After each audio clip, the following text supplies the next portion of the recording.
You're listening to Arsenal Pass, a flesh and blood podcast for players by players.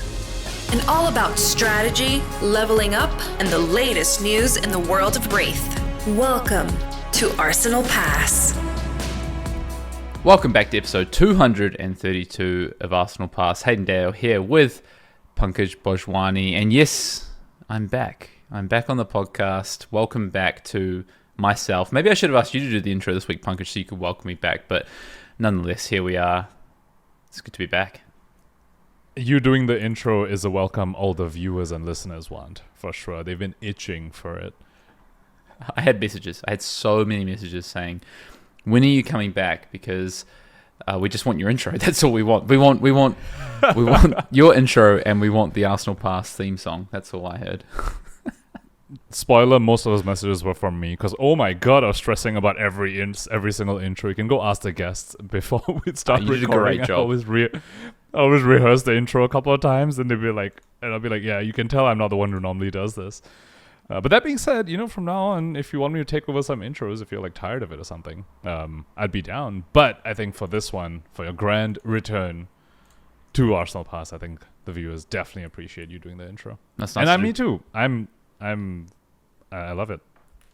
It's weird. We haven't recorded a podcast for almost a month at this point, because before I left, we also early recorded our podcast. So I actually think it might almost actually be a month since we recorded a pod together, maybe shy 2 or 3 days, which is kind of crazy. But it's awesome to be back. I am going to tell you, this episode 232, this is the Super Slam constructed first takes, and I am looking into the eyes of my shepherd right now, because I have taken 3 weeks away from this beautiful game, and I know absolutely nothing about what is happening in Flesh and Blood right now. So, listeners, you can join me as I learn from our esteemed caster, player, Pankaj Bhojwani right here, as he tells me, and you, all about his first takes for Super Slam Constructed. I'm going to ask questions and be like, surely this is great, right? And Pankaj will be like, no, it's not that great because X. Or I'm going to be like, but this must be broken. And Pankaj is going to say, no, it's not gravy, so it's not broken, or whatever he's going to say. I think it's going to be a great episode. I'm looking forward to it because I am ready to play Pro Quest next weekend. Pro Quest season kicks off very soon, and I need to decide, first of all, what I'm going to play. Second of all, I need to get into some testing, and third, I just need to understand the lay of the land right now. So I'm hoping by the end of the time that we finish recording this episode, by the time that you finish listening to this episode, that, Pankaj, you would have educated us all on the ways of Super Slam Constructed for the first 2 weeks. And I have never led anyone astray. So Never. You are definitely very, very safe with me. I definitely didn't almost get 5 people on Marlin for Singapore. So, you're in safe hands, people. That was a close call thing. So anyway, this week in Flesh and Blood, what have you been up to? You obviously came back from Montreal. You've been recording some podcasts. Pre-release was just this weekend. This is the second time I've ever missed pre-release, Pankaj, unfortunately, as I was flying back. But yeah, what's been happening with you this week? I've been doing a bunch of CC brewing, mostly on Lyeth. I think Lyeth was, out of the Super Slam heroes, the one that caught my eye the most. I think there's a lot of different directions you can take the deck. There's a more defensive style that almost is pseudo-fatiguing a bunch of people, but then there's a more aggressive version as well. There's somewhere in between. So that's been a lot of my brewing, and mostly just trying to decide and land on what I'm going to play for Pro Quest season. And the current front runner, I think, is going to surprise a lot of people, but we'll get to that in the topic. Hold it. Yeah. Well, obviously, I have not played any Flesh and Blood whatsoever. I did watch a little bit, though, so I caught a couple of games of the World Premiere in Montreal. I have kind of just tried to read a few things, look at Discord a little bit. I've got some friends playing this weekend in Japan, which is exciting. Where is the calling this weekend? Shizuoka? Is that right? Is that where it is? Yes, I'm so looking forward to that. And I think that's just going to be sort of like the Memphis equivalent, right? After Hunted, it's going to be the starting point for everyone's approach and take on what the CC meta is shaping up to be. Yeah, looking forward to that. I would definitely be tuning in. Also, the caster lineup is a banger, so everyone definitely should go and tune in. Yeah, it's Sam, Auburn, Martin Sam, Bay. margin and brass. Nice. Yeah, very much looking forward to it. I will be working out, hopefully, well, first of all, we'll check in and see how right Pankaj is and where we land at the end of this podcast. But also, what people have been brewing in this first week. What are we going to see? It's super exciting. As we get into Pro Quest season, got a few. I mean, we've actually got heaps to end the year. There's heaps of battle hardens. There's actually quite a few callings. There's of course the World Championship coming up. So there is actually a lot. It feels like a lot more happening than there was this time last year to end the year. I don't know. Maybe that's just anecdotal in my end, but I think there was still stuff this time last year. But yeah, towards the end of the year, there's a calling in Seattle. In the middle of December, and I was like, oh man, I might be in Singapore for celebrating like Christmas, like close to Christmas, right? I haven't fully decided yet, so I'm gonna be so bummed if I miss the calling in Seattle though. So I might just maybe not go home for Christmas this time, or go like late, like after the calling, like a week after the calling is like Christmas. So maybe just right after the calling, I like fly home or something. I don't know. We'll see. It's like PNW keeps getting one of the last callings of the year, because I think Portland was like very late November, early December last year as well. So it seems like a theme. Which maybe, if there's another one next year, maybe I'll come over and I'll spend Christmas at your house or something. I don't know. Oh, that'll be lit for sure. You don't come to Worlds, but you'll come to the calling Seattle. Hell yeah. Yeah, exactly. Awesome. Well, should we get into the news? And I thought I could lead this one off, Pankaj. Since I've been gone for so long, I thought I'd relieve you of your duties for the news this week. And start with Pro Quest Yokohama starts next weekend, of course. We just spoke about the World Tour Shizuoka this weekend with the calling happening, and Battle Hardened as well. First look at Classic Constructed for Super Slam. Very excited to see what people bring to the table. I know this is, first of all, it's in Japan. Second of all, it's the first week of Classic Constructed. There is going to be and it's getting to the crunch time of the end of the year for race for Player of the Year, World Tour Player of the Year. So there's going to be a lot of international travelers at this event. So I'm very excited. There's going to be a lot of the best at this event. So I think this is the one to watch. This could be one of the most exciting callings, I think, of the year. And it's going to tell you a lot about what you should be doing for Pro Quest season as well. It's going to be telling me a lot about what I should be doing for Pro Quest season. So very excited on that one. But Pro Quest Yokohama kicks off October 4th to November 9th. There is Living Legend for Pro Tour Yokohama, but I think, as we'll get into in the Commander Cookout, majority of events are going to be Classic Constructed, but it's the LL plus CC for this Pro Quest season. So lots to play for. Get your invite for Pro Tour Yokohama early next year, which I'm very excited about, because first of all, chance to go back to Japan for a Pro Tour. Second of all, it's very close for me, which I also very much enjoy, just a direct flight to that part of the world, and also just one of my favorite countries. So very excited. Japan is awesome for sure. I'm looking forward to that as well. Yeah.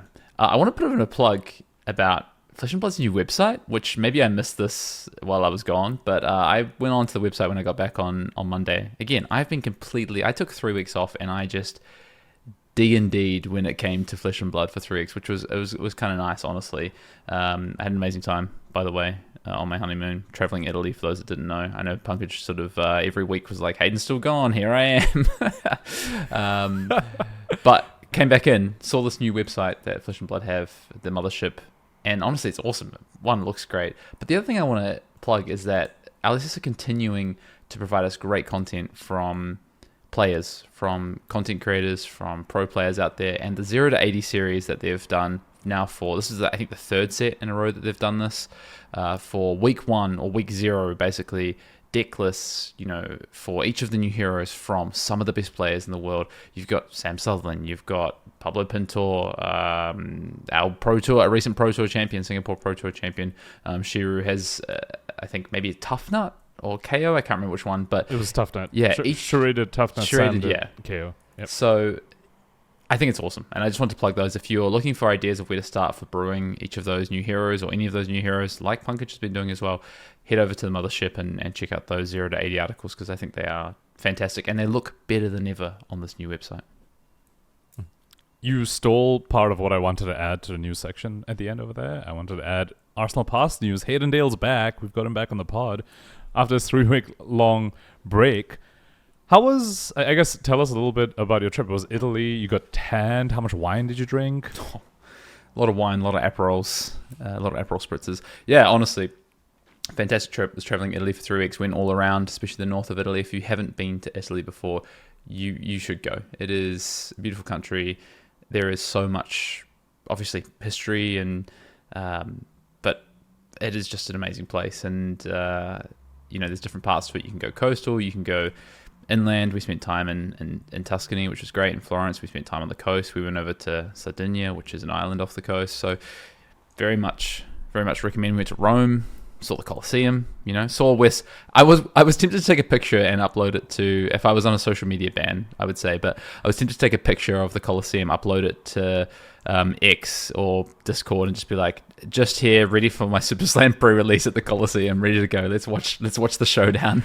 But it was very cool to see the Colosseum, Roman Forum, all those things. So yeah, that was my trip, and now back after 3 weeks and ready to get stuck into things for Pro Quest season and learning what I need to.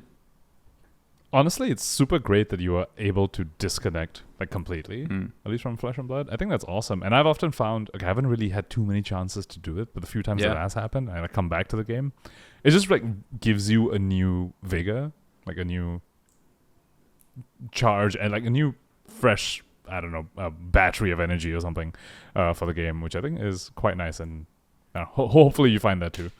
But yeah, the trip sounds amazing. Kind of jealous, but yeah. Glad to hear you had an awesome trip. Thank you. Well, that's it. Should we get on to the Commander Cookout? Again, as always, get your questions in for the Commander Cookout. You can do so as our question comes from this week. You can drop it in our YouTube comments below. Let us know it is a Commander Cookout question, or you can email us at arsenalpassfab@gmail.com. You can send us a message on any social media platform. If you're an Arsenal Pass patron, get into the Discord. You can drop your question there. And if you see us in person, perhaps an event, like a World Tour event, or where will you be next, Pankaj? I'm going to be in Sydney for working. I'll be casting the World Tour there for the calling, so come up and see me. Pankaj, your next event? I think my next is Philly. Yeah. Worlds? Philadelphia. Wow. Worlds, yep. So see you all there. At these events, come up, see us if you got your questions. Give us a nice handwritten question, as always, name on it and where you're from, so we know who to shout out. Ideally full name on it. I got a couple of them at Montreal and was awesome. Thank you so much, everyone who came up to me. Well, firstly, thank you so much for everyone who just came up and offered their great feedback and compliments on the pod, and also to the people who gave us the Command and Cookout questions and put their full names on it. It was amazing. I love getting the paper questions. They're my favorite out of all of them, for sure. Yeah. Also, just quickly on that before we get to this question, shout out all the guests that you had on the 3 weeks while I was gone, because honestly, banger episodes and amazing guests to have on. Some of my favorite people, honestly, as well. So cool that we got to have Zach, have Aggro Blaze on the pod. It's been someone that we've been sort of eyeing up having on the pod for a while. We played in Singapore in the calling in the final match of day 2, and I was talking to him. I was like, we got to get you on the pod. So glad that we're finally able to do that. Nathan as well, got the Brute Stan on there. You had Tarek and Pablo. This, it's just great guests all around. So yeah, actually, hold on. That reminds me of a question I had for you. Okay, so you disconnected fully on your trip, but did you still listen to the pod? I listened to the pods mostly on the way home, but I did listen to them just to check that they sounded good while I was gone, and before they uploaded on a couple of things to make sure things were right. But I didn't really listen until I was on my way home. I was trying to keep myself away from Flesh and Blood as much as possible. Awesome. Glad to hear it. Cool. So the question, Commander Cookout this week, comes from, I see, Diamono, I'm going to say. This is a YouTube-related question. Currently on the event... Actually, was this on... Now I'm second-guessing myself that this might have come from Discord. Anyway, it doesn't really matter. Great question. You can get your question any way you want. Currently on the event locator, we see that there are significantly less Living Legend Pro Quests than Classic Constructed Pro Quests for this upcoming Pro Quest Yokohama season. 39 of the 599 that are, at the time of this question, registered Living Legend. With Worlds being LL plus CC, it seems like a lot of players are not interested in Living Legend at all.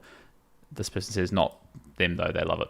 Asking a few local stores about why they don't choose LL, they also state that LL has a higher bar for players and afraid that will lead to lower attendance rates. I'd love to hear yours and your guess. Well, I'm back now, so it's just me and Pankaj thoughts on this. So, Pankaj, Any thoughts on less Living Legend, or significantly less Living Legend Pro Quests than CC ones, and I guess just general sentiment on Living Legend out there, and it being a format for Worlds, and do people actually want to play this format? Oh, wow. There's so much baked into that. But I'm going to start with the number of LLPQs. The first thing that comes to mind, I'm not sure who decides the PQs. As far as I understand, I believe the stores have the option, I think. I hope I'm not making that up. And someone please correct me if I'm wrong. I do believe so as well. I think at times it has been, I would say, more in some way dictated, or it was like, here's what we would like you to run if you have any adverse reaction to this, run this, and then it's gone through times of just run, you decide, you lock in which one you're going to run. I believe that may be the case this time as well. But if anyone knows, maybe someone is a TO or someone runs a store, please let us know in the comments. So basically where I was going with that is I'm not sure whether the number of LLPQs can be used as evidence for players' general interest in LL as a format, given that the stores are the one that decides whether the PQs are LL or CC, and not like the players deciding, right? So how can you say no one's interested in LL if the stores already chose to just run CC? Maybe the stores put out a survey or something, but as far as I know, I don't think a lot of them did. At least I don't think any of my local ones did. They all just decided to run what they wanted to run. And maybe they go by somehow like gauging player sentiment, but basically I'm not entirely sure how much you can correlate number of LLPQs to players' general interest. Coming to the idea of LL at Worlds, though, I am not entirely sure whether the format is ready for a Tier 4 event. Given that there's just no data on it, and because a lot of stores have chosen to run CC instead, I don't know whether the devs will be able to get that data to make the format in a healthy spot. Currently, my understanding of the format, from the little I've spectated and played, is that it's a very sort of aggro combo-esque format. It's sort of like Big Boy Blitz. It's like Blitz with like 40 health. Blitz. But yeah, it's like Blitz with 40 health where the game's in like 3 turns. Yeah. And it's very much like everyone's just playing an aggro mirror. It's like, oh, they saw the Arvo. They did a funny thing before I did my funny thing and I lost. And I'm not entirely sure if that's great for a Tier 4 event. So that's like my overall thoughts on LL at Worlds. Yeah. Oh, and sorry, there is one more thing noted in the question about the higher bar for players. I do agree with that. I think LL is maybe appealing to players who have been around since, the Chain Starvo days, which actually these days isn't that many players. These days you go to like armories and stuff, most players weren't there during that time, so you definitely miss out on the nostalgia factor for why people want to play LL. And these players just don't have those cards, right? Yeah. Like you'd be preparing for armory, for your first armory or something. You're going to pick up an armory deck. You're going to pick up a deck that's like legal right now. And so, yeah, I definitely do agree that there is a higher bar for players these days to get into LL than compared to like the people like us who have been playing since quite a while. I also just think there's, I've heard some argument of, well, because it's an eternal format and you can play the same deck in CC as you can in LL. Yeah, of course you can, but that's not good. That's not a good argument. So yeah, you do need to have either supplements to your collection or, an extension to your collection to be able to, of course, yeah, it's great. You can play the same equipment, you can play your tunic and your CNCs are still going to be relevant and all these things. But, I want to play Chain. I play CC right now and I want to play Chain. I have to go find myself a carrying husk. I have to go find, all these different things, whatever it might be. So, there is definitely a barrier to entry on that format from just like a card perspective before you even get into just the barrier in terms of playing those formats. One thing I want to, I guess, riff on what you just said that I think is quite interesting about is it ready to be a Tier 4 format is, I think there's 2 ways you could look at this, and then I'll kind of state maybe the problems with both of those. But I think you could have the opinion of, an underdeveloped format potentially is not going to be interesting, or it's not going to be, people want to see something. They want to go watch the Pro Tour and then they want to go to their armory the next week and play the decks, right? And if the format isn't in a position to be able to do that, is that good for the game? You could look at the flip side of that and say, well, actually, an undeveloped format could be really entertaining from a perspective of these players, the best players in the world, are coming into a really a really new format, a format that is still so underdeveloped, underdiscovered, and it could lead to absolute fireworks, right? To some amazing discoveries, to some of the most entertaining casts and games that we've seen. Both of those, especially that secondary thing, is really reliant on the format actually being good, right? Like, to your point of, if there's something that's easily abusable, or it is, as you say, it ends up just being, there's no counter to the 3-turn format kind of thing, then that's very unlikely to happen, that latter.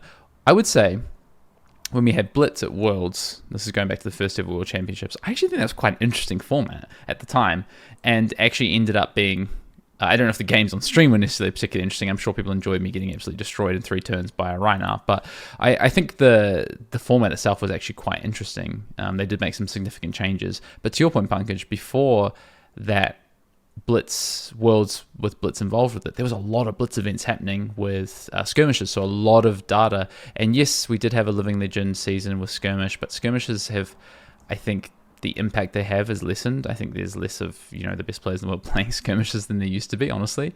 And, a Living Legend calling, or rather, a few Battle Hardens, I'm not sure is going to be enough information. So, yeah, I think it's really interesting. I think there's a few different ways you could look at it, but I think you really nailed it by talking about the reasons why people might be less excited to play Living Legend. And to your point about the people see these decks being played on stream and want to go play it at their next armory, I don't know about you, but I don't really see too many LL armories That's happening. The problem, right? And and maybe that's the other thing that just leads into this whole, there's a lot of player interest. But I think some would argue that this is sort of a self-fulfilling cycle, right? Right, like, maybe this builds the interest. Yeah, exactly. So like this is maybe just a starting point, which is, I think it's pretty clear that since like last year, they have been trying to make a push towards LL becoming a mainstay format of the game, and so here we are. And so this is like the beginning portion of it, where Circle has to start somewhere, right? Exactly. Like the first time it starts, there's not gonna be a lot of interest because there isn't anything else supporting it. Maybe this is the instigator for it. Maybe they're like, hey, now it's here at Worlds, and then they're like, hey, encourage stores to have more LL armories. Maybe, somehow, I'm not sure how they can do that, but maybe they start doing that, and more players show up to that, and then the interest grows, and then maybe we have more LLPQs as a result of that next season, things like that. Mm-hmm. Yep. So we'll have to see where all that goes. But yeah, in terms of the Worlds thing, I'm still slightly apprehensive about the LL spectator part of it and player part of it at Worlds. Yeah. Well, one thing is we also don't know the format yet for Pro Tour Yokohama. Are we just going back to a CC limited split? Are we going to see CC plus LL run through again? There's so many things that we just don't know. And in terms of getting a start somewhere for Living Legend, well, maybe this is the start. 40 of 600 Pro Quests, or whatever the percentage breaks down to be, of these Living Legend Pro Quests to start with, some Battle Hardens here or there, a calling, right? This is the starting point. And then we see it and this is the where LSS starts to, especially for a dev team, to tweak things and get things into a good position. And if it goes off with a bang at Worlds, great. It could be the launch platform to players asking their stores to run Living Legend armories. The players ultimately, we have such a big say as players with stores of why you will turn up. So giving that feedback to the stores. And then that goes from there and that builds. Probably the last thing I want to point out that maybe is going to be a potential inhibitor for this happening for Living Legend is Living Legend is now going to be up against another format in terms of developing its foothold on the game and fighting for attention for armory time or armory space effectively with Project Blue, which is now being called Silver Age. So that's just one thing to keep in mind as well. Although I'm sure LSS think there's some sort of Venn diagram of overlap between the players of those two formats. I also think they probably believe that those two formats have different player bases to an extent. How true that is right now, I think not super true, but maybe they see in the future of setting up this format to ensure that they have a nice entry-level format, a nice approachable format, a bit of a format that is, easier to get into, a lower bar to entry. I could see it sort of occupying the space like in between the Smash Palace / UPF players and like the CC players, or like maybe Blitz players kind of thing. It occupies like that overlap, I suppose, to use a terminology there, where there is a in between. I could totally see the market being there, or the demand being there for a format like that. I'm excited to see where Silver Age goes. The last thing about LL that I want to bring up is that they also, which just provides more evidence to them pushing LL to be a premier level format, a mainstay format, is the release of the LL Armory decks. Yeah. Which I think it's called what? Armory Legends or something like that? Armory I'm not Deck entirely Legends, sure. yeah. But yeah, which I think goes to show we are probably going to start seeing more like LL Armories as well. So then that becomes a product that you can pick up off the shelf and start playing the Armory immediately, which was, I mean, Armory decks was such a big hit because people could do that. And so, yeah. I have an idea, actually. If LSS want my idea, they can take it. I'm always open to giving out great ideas. What about if you really want to push Living Legend Armories, you run a bit of a campaign and you say for 3 months, any store that runs Living Legend Armories, we will do double kits. We'll send you double kits for those 3 months, or we'll send you, whatever, double the gym packs or something. Just incentivize stores to run it, because players will definitely say, "Hey, whoa, I want more access to gym packs. Can we please have Living Legend Armories for these 3 months?" I don't know. That's just a thought, Especially with the gem pack changes. I don't know whether you've heard, but like the newest season of gem packs, I think season 3 or 4, have some really solid hits in them. I think they've done a very good job with improving the hit rate and making you way more excited to open gem packs as well. With just this feels like this is what gem packs were meant to be, where there's actually like meaningful reprints in them, meaningful chase cards in it, that are really, really fun and cool to open. Nice. All right. Well, thank you for the Commander Cookout question. If you want to get your questions in for the Commander Cookout, I feel like I haven't spoken for 3 weeks. I'm struggling a little bit, Pankaj. I'll be honest. I promise I'll get better team as we go through over the coming weeks. But if you want to get your questions in for the Commander Cookout, please do so in all those great ways: YouTube comments, Discord, email, handwritten note, DM, telepathically. I don't know. Whatever you want to do, get your questions in. With that said, let's get on to the main topic of the pod. And how we're going to run this is I'm just going to ask Pankaj a bunch of questions, basically. I'm going to be the host on this week's pod. I am going to ask Pankaj to guide me through effectively educating me on Super Slam for Classic Constructed and what we know today. What is happening out there? What is the discourse? What is Pankaj's opinion? What opinion will I form as we go through this as well? Of course, I still know a lot about what's happening in Flesh and Blood. I still know a lot about the heroes that exist in this game. I was there when there was a banning that took place, which we will kick off with, that is shaping this next format as well. As we always say on Arsenal Pass, a ban and restricted announcement is more impactful than a set 95% of the time. That has been the case, right? We have maybe one and a half exceptions to that in the history of this game. So that is the point to start at, really. So Pankaj, let's I guess my first question for you is, how good is Super Slam as a set? So real quick, that actually reminded me, you and I predicted the BNR, or like we did. We nailed that, by the way. And then you left. I think it was mostly you, but yes. Yeah, I nailed that. Let me get in on that too. Plume. Yeah, I nailed Plume. There you go. Yeah, the Plume one was big for sure. But then, yeah, I actually did the BNR discussion with Pablo and Tarek, and you went there for that. So yeah, we're catching up on that. How good is Super Slam as a set? It does depend on your definition of good. If you're talking about like CC meta impact, I think it lands somewhere between Hunted and like heavy hitters kind of thing. Okay, let's break this down. Let's break this down. Let's break it down as Super Slam as a main set of cards, and then we can talk about maybe the expansion slots, because I think now with how sets are printed in Flesh and Blood, I think there's a real there's basically two lanes, right? When a set comes out, you've got what is that core set doing in terms of what it's introducing, heroes, new cards, right? And then you've got the expansion slot impacts that they have to the wider game of Flesh and Blood. So yeah, maybe we can start with Super Slam as a set and what it's introducing potentially. Yeah, but also I want to go back to a definition of good here. Okay, so actually I'm going to start with the sort of more frivolous stuff, I suppose. In terms of flavor and in terms of excitement, I think a set's kind of a banger. I really enjoyed it. The world premiere was amazing. I think a lot of people are enjoying the set, are enjoying brewing all 4 of the heroes. In terms of enjoyability, I think it landed very well. I also like that all the heroes seem reasonably balanced, where they all, when I say balanced, they're all reasonably close to each other in power level, and it is a decent power level. That it's not Bright Light's level power level, where all 3 of them were in a similar power level, but it was like really low. But it's not MST level where they're all like really, really strong, and it's not like something like High Seas where you have one that's a standout and the others are completely unplayable. This is like all 4. It reminds me a bit of like Hunted, where Hunted had 3/4 heroes release, and they're all reasonably strong.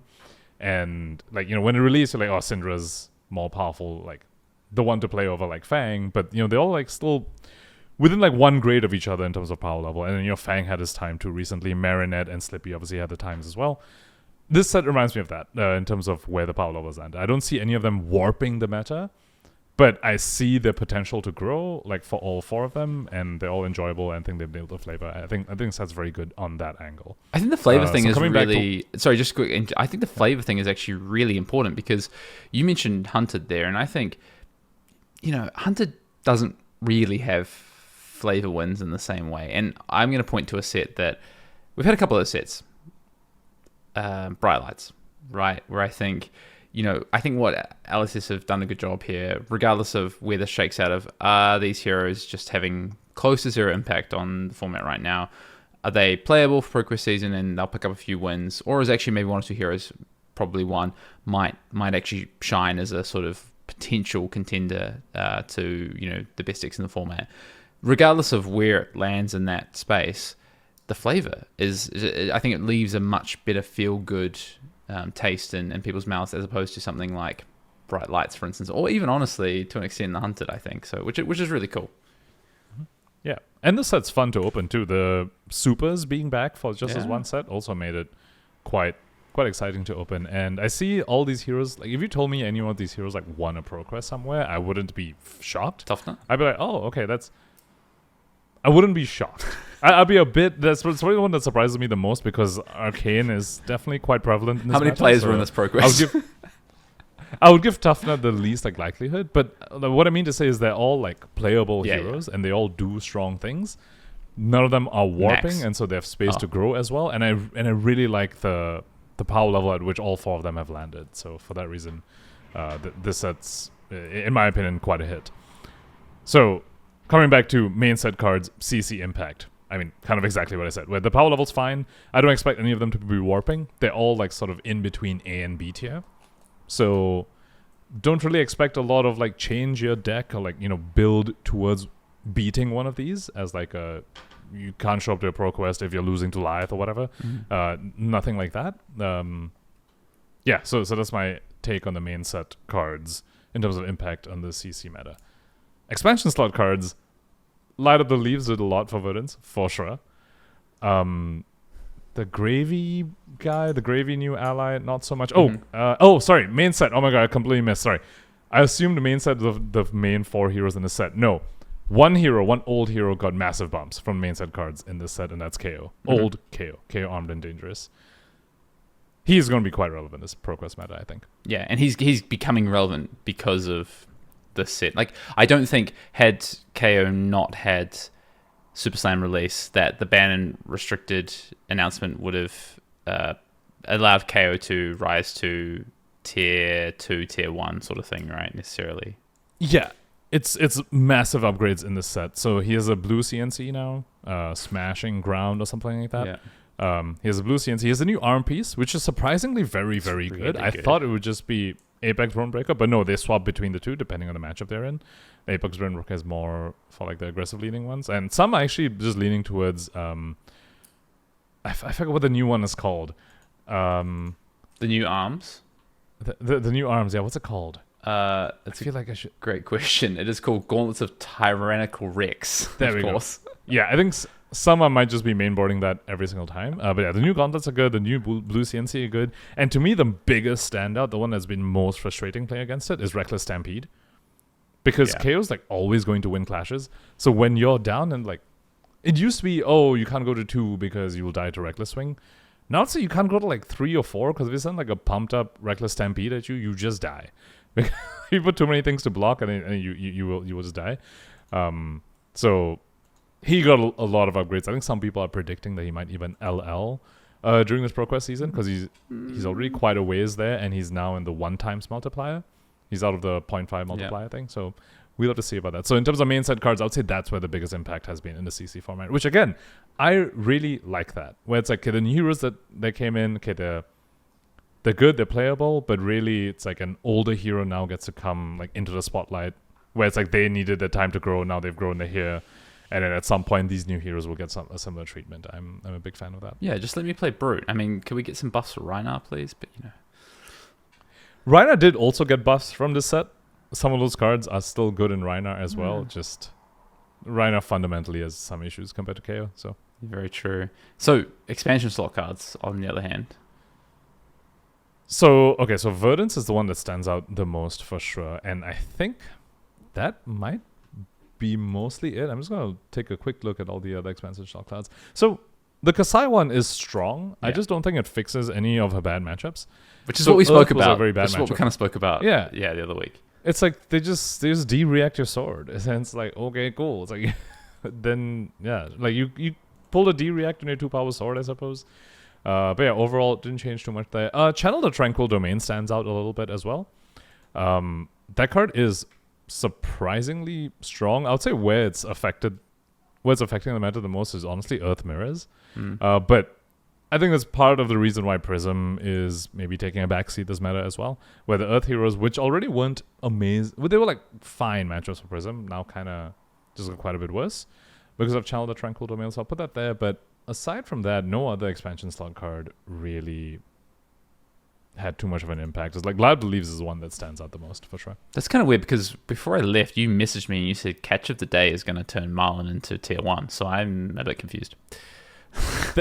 Wow, you're psyoping our entire viewer base. Everyone knows the moment I saw that card, I was like, this is not what Marlin needs. I was like, this is just so far away from like what she needs. And speaking of which, New Horizon reprint in this set did have me scratching my head as well. Like, were we expected to run New Horizon and Marlin? Because I just don't see that as well. I'm like, who is the New Horizon reprint for?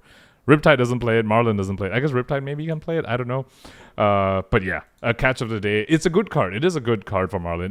You put 3 of it in your Marlin deck, but it doesn't solve her problems. Yeah. This is like a win more card.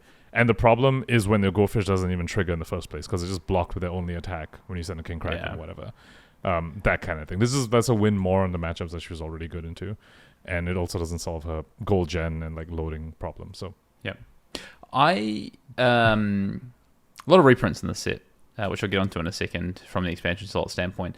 Beat of the Iron Song, I think, is actually a very good card. The problem is, again, it doesn't fix Dorinthia's problems, unfortunately. So, kind of, I think it's just going to go under the radar until some point where something changes for Dorinthia and this card becomes a very important card, potentially. I mean, just a lot of reprints, right? Felling the Crown, Plow Under, great. Those cards are, becoming very expensive. Snag and Warmonger's Diplomacy, great. There's just a lot of reprints. New Horizon, like you said, as well. Flick Knives, of course. So just a lot of reprints in the expansion slots. And then also, not to mention the fact that we then have 4 slots being used up for the gold equipment. Yeah, so I don't know, I was a little bit underwhelmed when I came back this week and was like, right, cool, now we know all the expansion slots. Wow, there's a lot of expansion slots. Cool, let me take a look at this. I see. I don't know how I feel about this. I think other sets have had much bigger impact from an expansion slot. So, if I was to say what's the expansion slot impact of the set, I would say it's a lot less than other sets have had. That being said, there are a couple of interesting generics. Okay, I say a couple. I think one in particular stands out as Overcrowded. I think might be one of those Majestics where everyone will want a playset of. It's pretty strong. Yeah. Obviously, right now, there isn't a lot of Assassin going on, but there's still... I think the design is sort of shifting towards a lot of these like temporary aura tokens being around. So, while the expansion slot might be a bit of a... Yeah, to your point where it's like not a lot of heroes got strong upgrades. I think there's still a couple of generics around that people will want. Yeah, get your overcrowded And, for your KOs. That's a blue 4 defense card there. That's great. Yeah. There was... I forgot what I wanted to bring up. I guess, should we just move on into...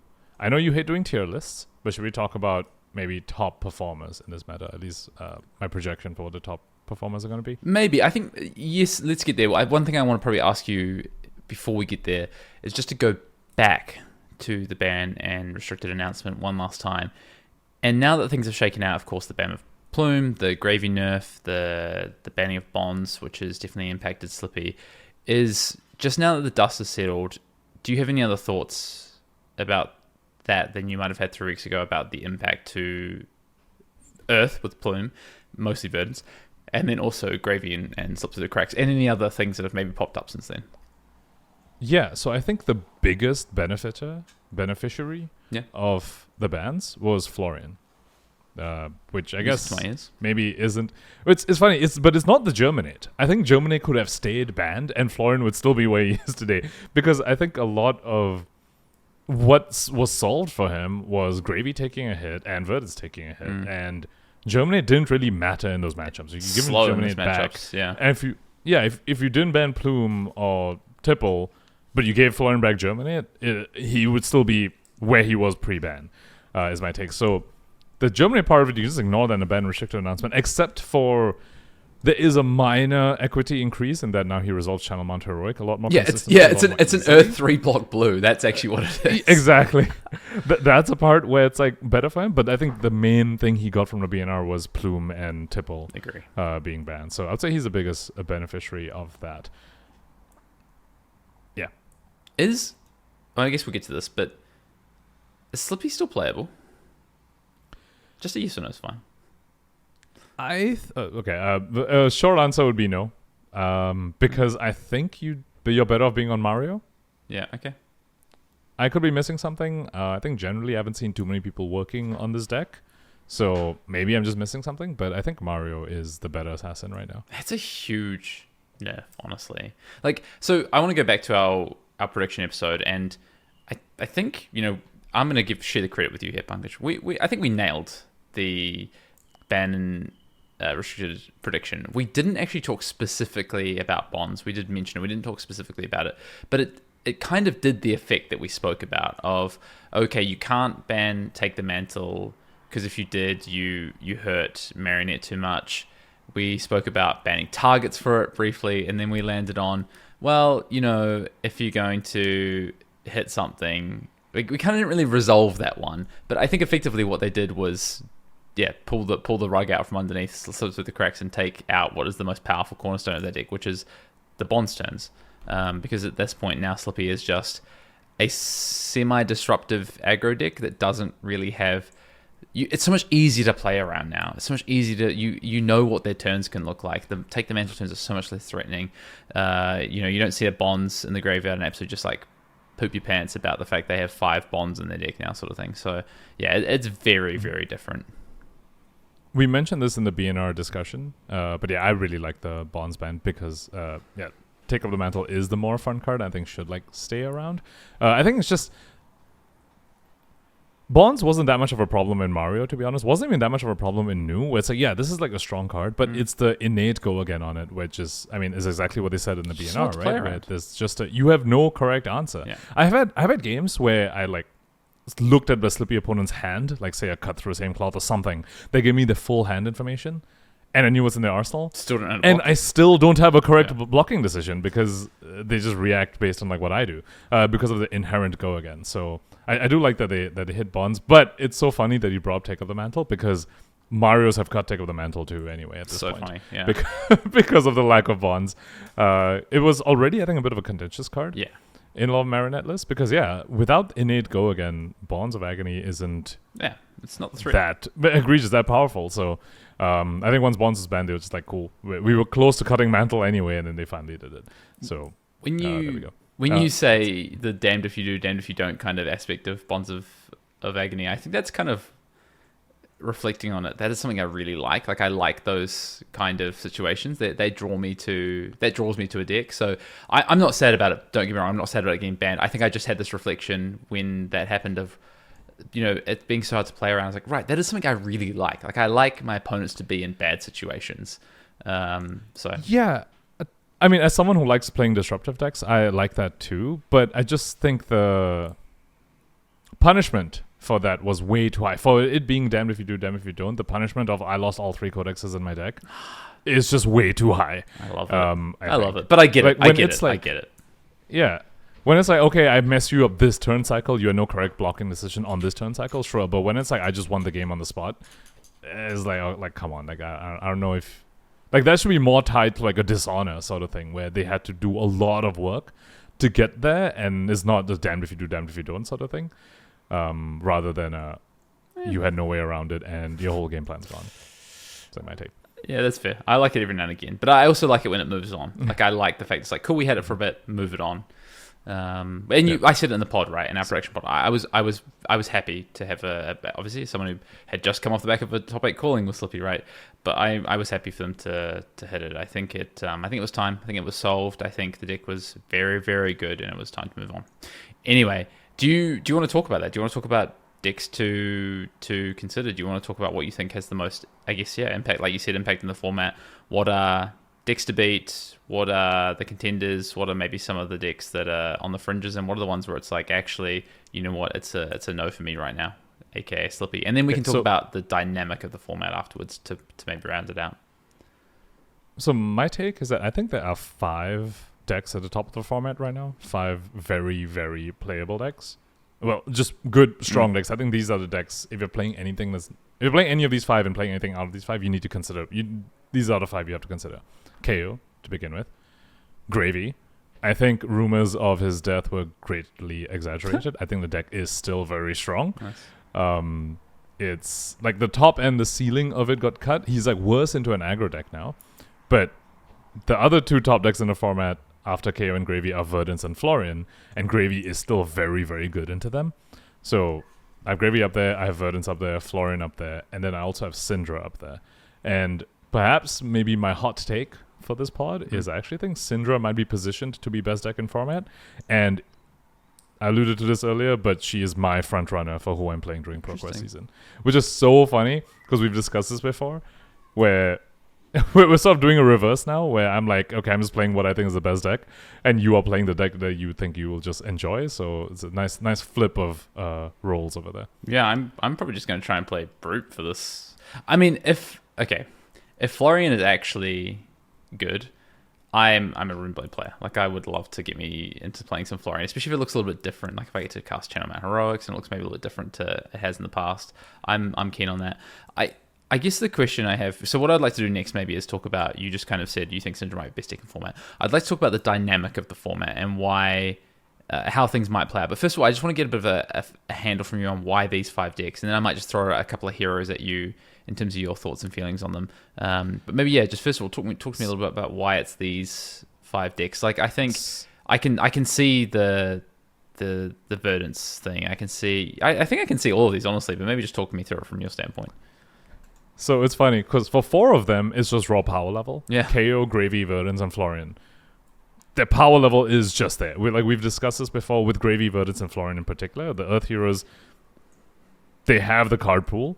They have the blocking capability. They have the game plan thing. Like, Verdance is can be very flexible with the game plan and can tempo you or combo you and blocks very well. It's just difficult to deal with. Florian has inevitability. With Germinate back as well, it was obviously was a slight bump to the deck as well. It is a strong card that you got access to once again, which makes anything that's a little too slow very difficult play against it. It's one of the reasons why Warrior is just completely unplayable right now, I think. Florian and Verdance combined. And Gravy, obviously, I mean, board state deck. In terms of endgames, I'd say he's the only one that can beat Florian's endgame, right? Because he's allies and Humperdinck and stuff like that. So 3 of them power level. KO got a whole bunch of upgrades from Super Slam. He's very strong now. Reckless Stampede is very good. He got a whole bunch of better blues. Buckwild is absolutely amazing in the deck as well. So power level. Syndra is there, in my opinion, because she beats the other 4. She is not. Wow. She is not raw power level up there, obviously. So kind of never has been.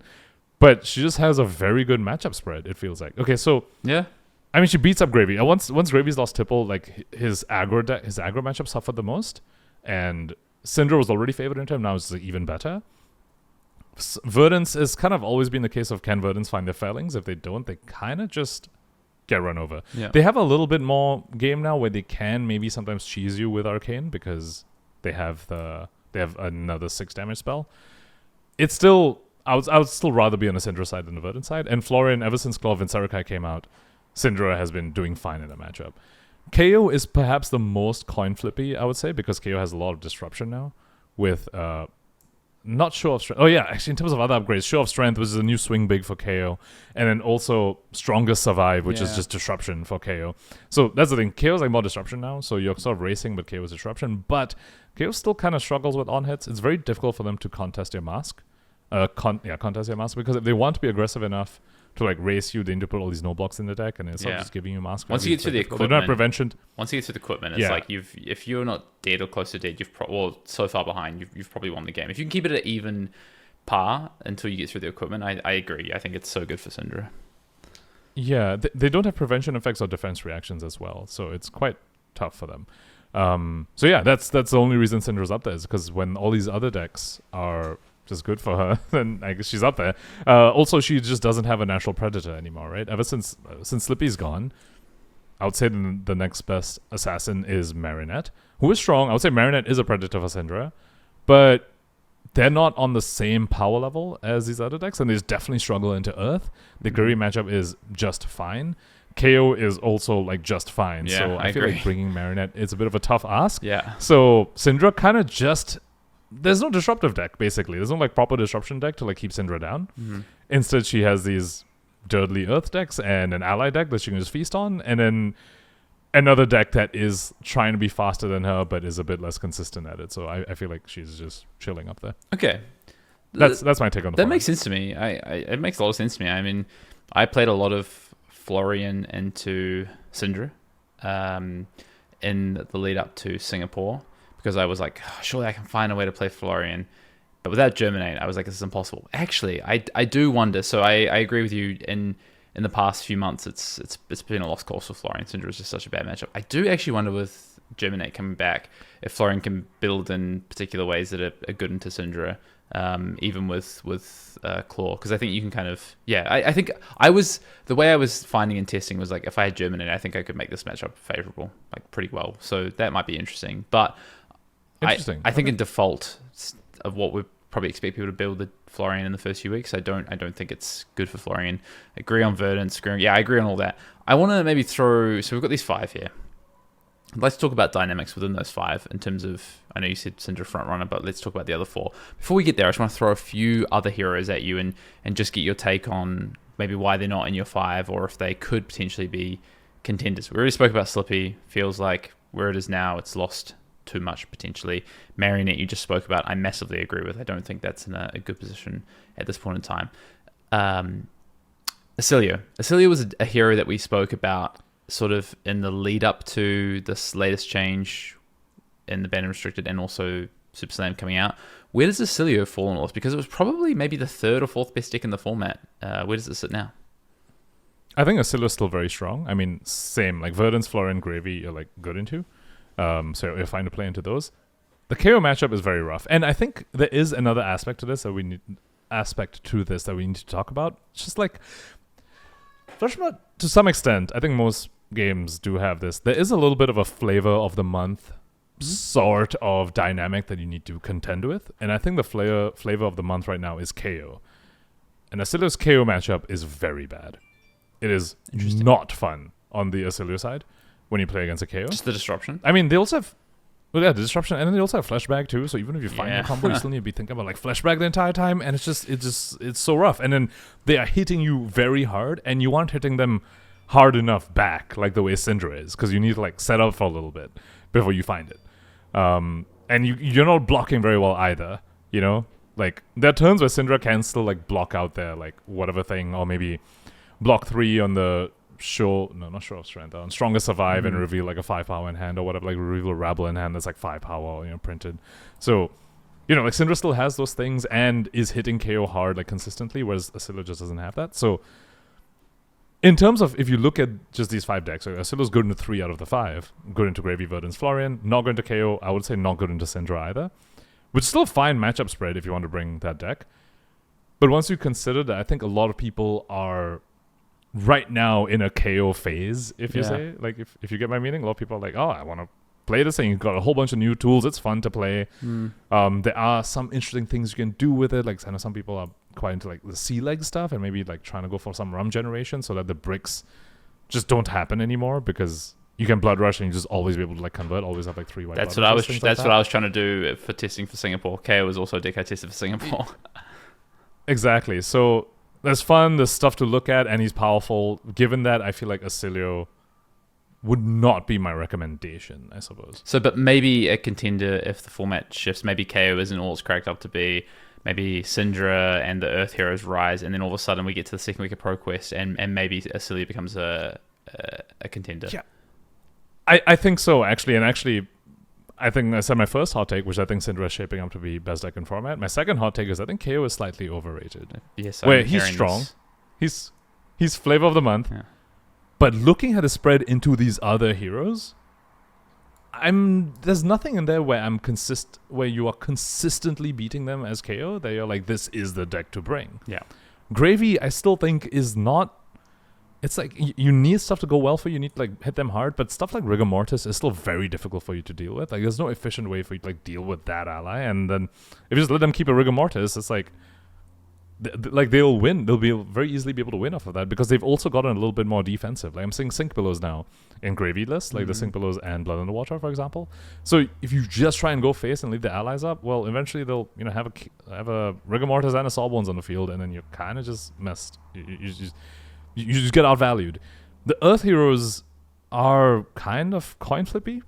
They're fine, but you're not like turbo favored. I wouldn't say like unfavored either. It's kind of where KO like used to be. You know, where we used to always joke he was like in between like 45 and 55 into every matchup.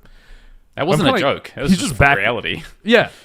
He's just kind of back there now. It's like he went down to like being 40 into everything, but now he's back into like he's between 45 and 55 into everything, and he does some really strong things, some really unfair things, but matchup spread into the other top contenders, I'm not seeing a very compelling reason to bring this guy. Yeah. And for that reason, I think he's slightly overrated. Cool. I guess we've already started to talk about dynamics a little bit, but I want to throw another couple of heroes. Yes. No, it's fine. Another couple of heroes your way. Kano. Because if I'm looking at this, I'm like, right, Syndra, Verdance, Florian, KO. I'm like, is this Kano's time? Even Gravy if they're not prepared for it? I've been seeing rumblings about it. I think it could very well be. I'm not a Kano expert. We might need to get maybe Peter Budansek or Margin on for that. But I've been seeing rumblings about it. I'm kidding. I'm not. I wouldn't be surprised if it's Kano time. Yeah. It very well could be. I would say out of these 5 decks, Syndra and KO probably give you the toughest time. Because Syndra, Spell Void Dagger, and if she wants to dedicate maybe another Spell Void piece at you. She's got to have it though. You are kind of just racing. Yeah, but she's got to have it. It's Syndra has space, man. Oh my god, I agree. Like I said, I've been looking at Syndra as PQ. She has like so much space in the sideboard. It's so fun, and I would respect it this weekend. I would respect it. I would 100% respect it. Sort of like Katsu too. I feel like these ninjas just have this thing where like you have your lean 60, your clean 60 that you want to run into everything, and every time I'm like, oh, I should have this hate card on the side, and I never know what to cut from the 60 to bring it in. Yeah. I'm like, oh, I'll play this Blanche for like Prism, and I was like playing Katsu for Kansas. Like, what will I ever cut for Blanche? I don't know. Like the rest of my 60 is so smooth. So yeah, she can find a Spell Void space if she wants to. But yeah, I mean, you're still just racing and flipping coins off the top. KO can similarly, they're like fast and they disrupt. Like you have nothing against Show of Strength, right? As a Kano, like that thing will just make you discard a card. So it's like, yeah, but the other 3, yeah. Well, I mean, Gravy, I don't know how Gravy's Kano matchup is, but TLDR, yes, I think this could very well be Kano's time. I think he's definitely something to look at, and you should respect it. Cool. 2 more quickly.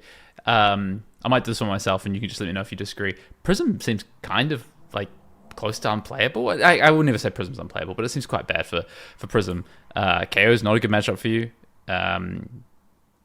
I don't think Florian's a good matchup for you unless the decks change significantly. Syndra, I don't think is a particularly good matchup for you. Well, the Earth Heroes got way worse for you because of Channel the Tranquil Domain. If they play that card. I think they should, like, at least, like, 2 copies of it. Or it's, like, Summer's Falls. A combination of either that card or Summer's Falls, right? Florian's Which I think slots especially are early, tight, though. Fair. I think. But I think another aspect of those cards, especially early in the season, if people are still, brewing Lyeth and, like, Pleiades and things like that, man, that card is so miserable to play against. Yeah. When you're on those Guardians. It's been so miserable. I'll be like, okay, cool, I've got this set up, I've got my aura set up, I'm gonna, like, bully tactics them and, like, intimidate their whole hand, whatever, and they just, like, Summer's Fall bottom your aura that was gonna pop on your turn, like, your 5 damage aura. I'm like, oh, okay. Wow. That, honestly, in those matchups, it is worse than getting Fellinged or Plowed. Yeah. I'd rather get Fellinged or Plowed than get Summer's Fall. Because at least you just block those and move on with your life, but this takes your setup. It takes 2 cards worth of tempo, right? It'll be like if Felling made you bottom 2 cards instead of 1. Yeah. Because I had to pitch a card and play the aura, and like, right? So that was 2 cards worth, and you just bottomed it. And you're dealing 6 to my face as well and decomposing in the process. So anyway, the point is, I think early in the format, people should play it. There should be some aura hate around. And Child of Tranquil Domain is, I think, somewhat decent to Earth Mirrors as well. Because there is an element of setting up your Millennium Tree or your Mount Heroic kind of thing, and it can come in. Okay. So, yeah, I agree with you. And also, KO is just horrible. So, yeah, I agree with you. Prism is not the place to be, I think. Fall might just be better, but that's interesting. I think Prism feels like it's a big risk right now. It doesn't scream to me that you should be playing it. Last one I want to talk about is... I think it's Victor. I'm just looking at the spread. I'm like, okay, like, KO, I think it's gotten worse for Victor now. Although, like, honestly... Visit the Gomez State is a very powerful card in that matchup, I think. But that makes sense. Gravy still not particularly good for you. Actually, this seems terrible for Victor, doesn't it? Yeah, this seems like Syndra's the deck you beat, and that's about it, maybe. Syndra's the only deck you beat. There's 2 Earth Heroes in there you're losing to. There's the ally deck you're losing to, and then there's the guy you can never win a clash against, and you're a Victor. All right, let's go Fang then, because Fang was kind of hanging around at the end of the last format.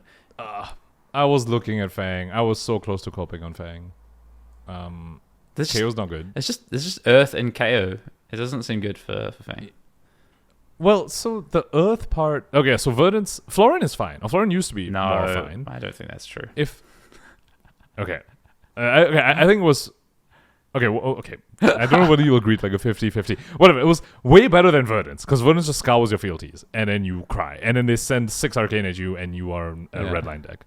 So Verdance is like kind of impossible. Gravy is still good, but in Syndra and KO, it's like, I don't think Fang excels at aggro race. Yeah, right? He's good if people want to play like mid-range fair, or if people want to try and be disruptive. Like, he's very good into Assassin.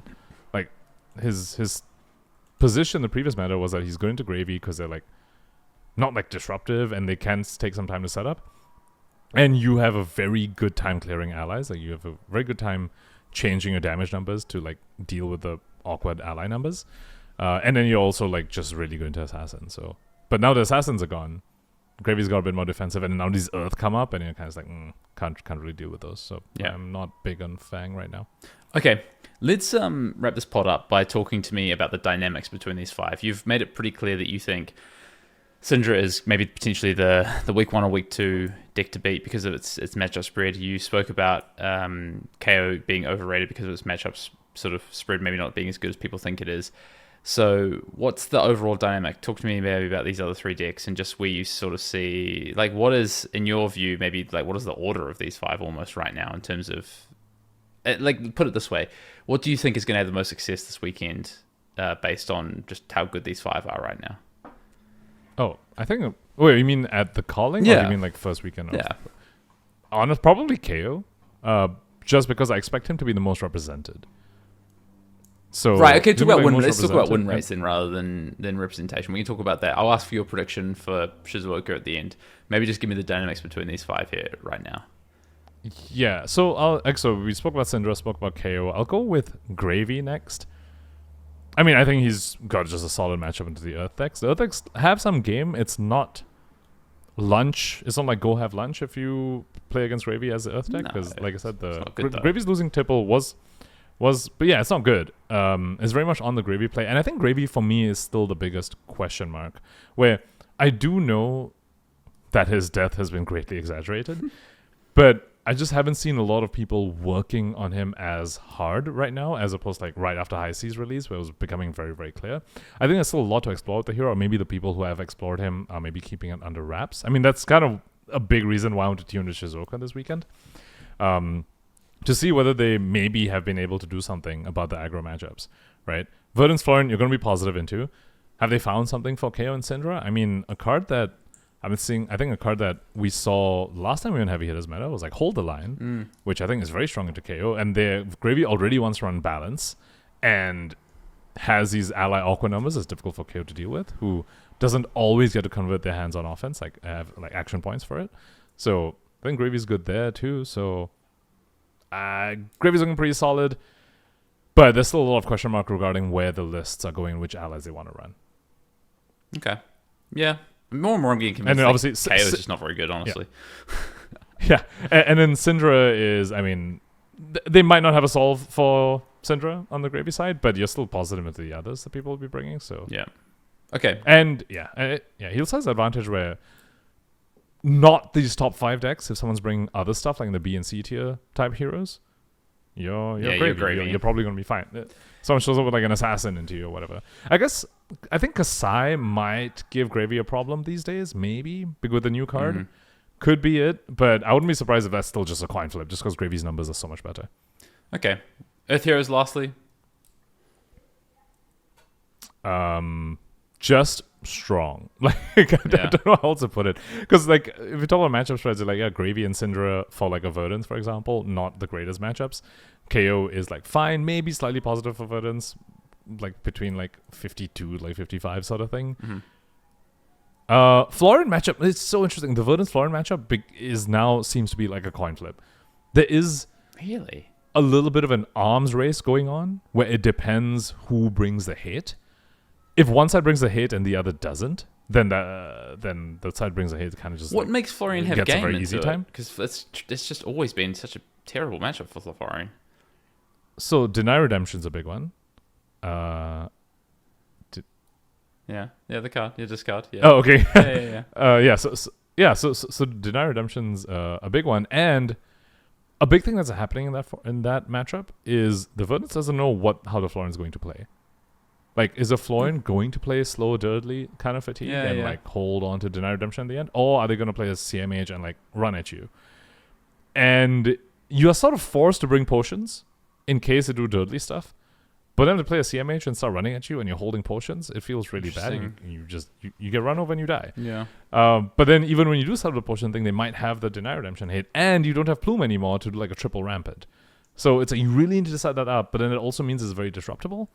Like they can, if they're like following like what you're doing, they can pitch stack some disruption to go along with it, or just pitch stack the Deny Redemption and it'd be like, okay, you literally can't pop off. You just hold on to a Deny Redemption and they can't go off.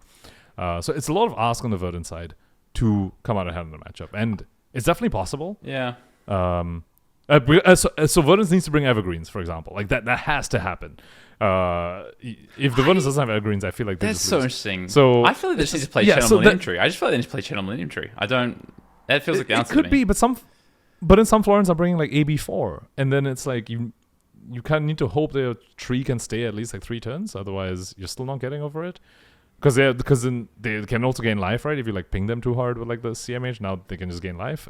It's that's what I mean by there's a bit of an arms race thing going on, where it's like there is this like alternate hate pieces coming in, and okay, that one I'm gonna have to be convinced on, because I just think, having played both sides of that matchup in different iterations of the meta, that I just like, it feels like Verdance can always adapt, but the loss of Plume is massive. It's really big. Don't disagree. It definitely hurts the ability to play the combo aspect. I think if they end up being a bit more of a dirty deck, I think if Florian's doing that, I mean, that might actually honestly be good. I don't know, that like a control Florian might actually be good, especially if you can solve the Verdance matchup, because I think that's how you beat Syndra with Germinate back in the deck.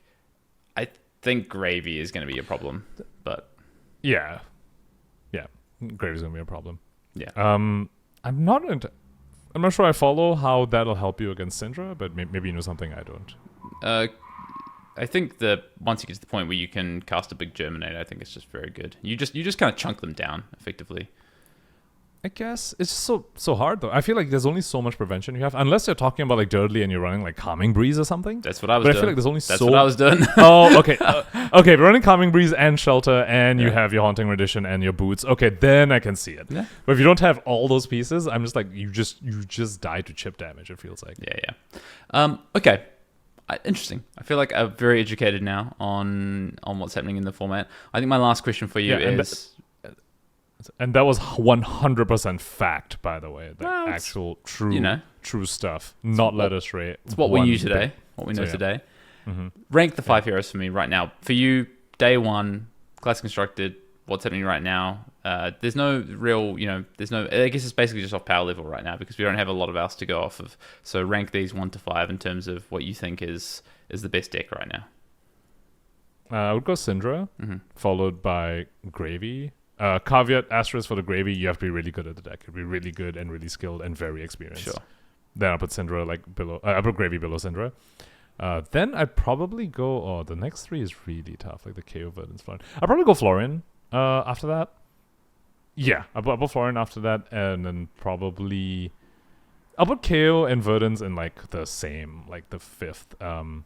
If you're really, really good Verdance, then maybe you're above the KO, but you have to be really good because the Florian matchup is like no longer a free win. It's no longer a buy. Your aggro matchups have always just been, a little tricky. So if you're really good Verdance, maybe you can be slightly above the KO, but otherwise I'll put both of them in the same tier. That would be my ordering. Interesting. I mean, I'm going to go in fairly uneducated here. You've taught me around on Syndra. I like this. I will agree with you that Syndra seems in a very good position. I think it seems to me like Verdance might be the best deck, though. So I'm ready to be proven wrong. I think it might be Verdance, Syndra, Gravy, Florian, KO. I think KO is worse than all 4 of those heroes, though, by a reasonable chunk, personally. So we'll see. I could see that. Verdance is my second pick for my personal pick for like what I'm taking to Pro Quest season. Yeah. I'll be having Syndra on me and Verdance on me. Actually, oh my god, we didn't go over this, but I don't think I'll be able to play many local Pro Quests because next weekend I'm actually flying back to Singapore for my friend's wedding. I'll be there for 2 weeks, and it happens to be a cross Pro Quest season, so I'm going to see if I can attend a couple of Pro Quests there, I guess. Yeah, but it might be tough, honestly, just because I might be doing like wedding stuff because it's like 3 weekends, but 2 of those weekends I'm on a plane, right? Like I leave like next Saturday kind of thing. So I only have like 1 week in there probably, so I might only be like playing like 2 or 3 pre-Qs this entire season, which is a bit of a bummer. PQ season is super, super fun. But yeah, so I'll be having like Syndra and Verdance on me and probably Mario as well. Okay. You can leave that in the bag. What do you think about representation? Very likely. For this weekend in Shizuoka, what do you think we're going to see representation-wise? Give me your top 3 most played decks this weekend. I'll put KO, Syndra, Florian, I think. I think the most recent event, I forget what it was. It was a Battle Hardened. But Florian had a very, very good performance. And I think that was before Super Slam, obviously. But it was post-ban, pre-Super Slam. Yep. And Florian was very good. So I think that is still on a lot of people's radars. I think I expect a lot of people to still just stick with the deck. It is still definitely in the top 5. It's very strong. It has game into everything else in his top 5 except probably Gravy. So he's up there. KO is the new flavor of the month, and Syndra is just default ninja aggro deck that is easy to pick up and play. Cool. That being said, there's a lot of nuance to the Syndra deck as I've been trying to get reps into it, and I'm like, wow, there are ways you might randomly lose 1 or 2 points of value, which in a matchup like against KO will just lose you. Oh yeah, Syndra. The number of times the KO matchup comes down to like 1 to 2 points, it's like, yeah. So I found that for Singapore, honestly, you can play it to like 85% efficiency, like fairly easy, but honestly, like there's a lot in that last 15%. So yeah, massively agree. Agreed. I mean, I'm not even gonna. There is one. No, you. Sorry, you were saying. I was saying there is one wild card I want to add, and that's Lyeth. Okay. The builds for Lyeth, I think, seem to be quite varied right now. But if there is a hero from Super Slam that makes a splash, I'm expecting it to be him. I don't know if he quite has the consistency to get that. That's been my issue with the deck. But I do feel like if you're more on the very like defensive value oriented side, which by the way his numbers can feel really unfair, like stuff like Fiddler's Green and Sigil of Solace. Like the math in this deck, when you can convert every card to 3 in this deck, you feel really good because you're getting like 15 points. every turn cycle, which is like strong. And then sometimes you have cards like Fiddler's Green, which just convert to 4 instead. And then you also have like this disruption, and you have the setup pieces. So, and oh my god, leave them hanging is very strong, right? Intimidate on the opponent's turn when they don't even know it's there. It's not like Fleshbag where you can think about and play around it. You sort of just need to sometimes walk into leave them hanging and use it blown out. So, I think he can have a splash, but my problem with him currently is that it does feel like in a race sort of matchup, it just ends up falling like a turn behind, where he's like, he has the auras about to pop off, but they don't let you keep the hand to like actually use the aura. So he sort of ends up being like, okay, the numbers are there on the table, but you don't get to realize them because you end up dying in that end state. So that's sort of consistency to me is, I think, something that needs to be solved, where because it's like 2 turns later he can do something, right? He plays an aura and 2 turns later he gets to actually get the value from it. And sometimes if the opponent's fast, like it's a KO or the Syndra, and you weren't able to disrupt them as much on the way there, you don't have the space to realize the full value. So I'm wondering maybe more front pumps need to come to a deck, but then that makes the deck very volatile. So I'm not too sure. There's a lot to explore with that deck. But yeah, in terms of wildcards, that's my pick. Okay, fair enough. I mean, I'm not even going to hazard a guess at the representation for this weekend, because I'm just so, like, I didn't even know about the Battle Harden the other week, right? So, but what I will say is I do, after hearing this, what I know about the format coming into this, looking at the cards, my early guess is that I think Verdance is very good. I think Syndra looks pretty good, I agree. And I think Gravy looks pretty good. And I'm excited to see if maybe one of these other heroes like Alith can get in there as well. Shizuoka this weekend, I think will tell us a lot. Obviously, we will talk next week about what that means for week 1 of Pro Quest. Right now, no clue what I'm going to play for Pro Quest. I would like to play Brute. I would like to spend the whole Pro Quest season playing Brute. Honestly, I don't think it'd be KO though. So I need to get exploring on if it's one of these new heroes, or honestly, if I'm just going to say screw it and just play Rhina. Real quick, speaking of the new heroes, we need to go through this. All right. Okay. New KO. Yeah. Okay. His name on the card is KO Underhanded Cheat. See? Yeah. Okay. It's a very long name, and of course you can't just say KO because it's two KOs. Yeah. I'm guessing you don't know what the nicknames or what the they'll always be nicknames terrible. come up They'll around. always be terrible though. That's the okay. thing. Well, okay. So it seems to be, I think we're moving towards, I think we might still be early. We might be able to change this, but it seems to be this early on. A lot of people are leaning towards RKO as the nickname for this guy.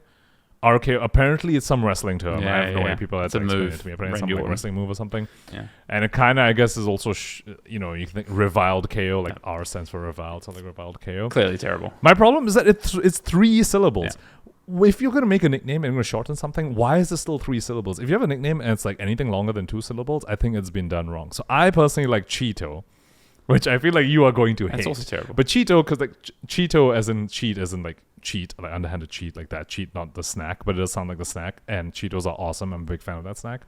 So I like Cheeto. I've got one for you. Where are you at? Underhanded cheat. Go on. Done. Let's move on. That's so long. I'd go RKO before I go. That's shorter than KO underhanded cheat. Underhanded cheat. Well, yeah, but it's not short enough for it to warrant like a nickname. It's short enough without being stupid, and that's important. 5 syllables. I'm not spending 5 syllables. Oh, you live in this. You're talking like a millennial over here. Everything's gonna be short. Everything's gonna be now. We don't need it. Anyway, I feel like that's Zuma about.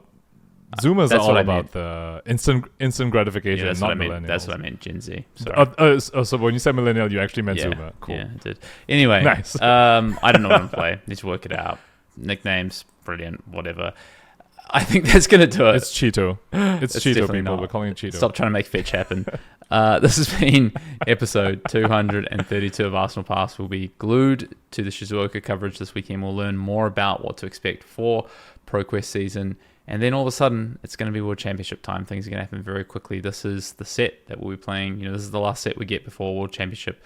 So, all eyes on this weekend as we kick off this new season in Flesh and Blood. Until next time, we'll see you in the next episode.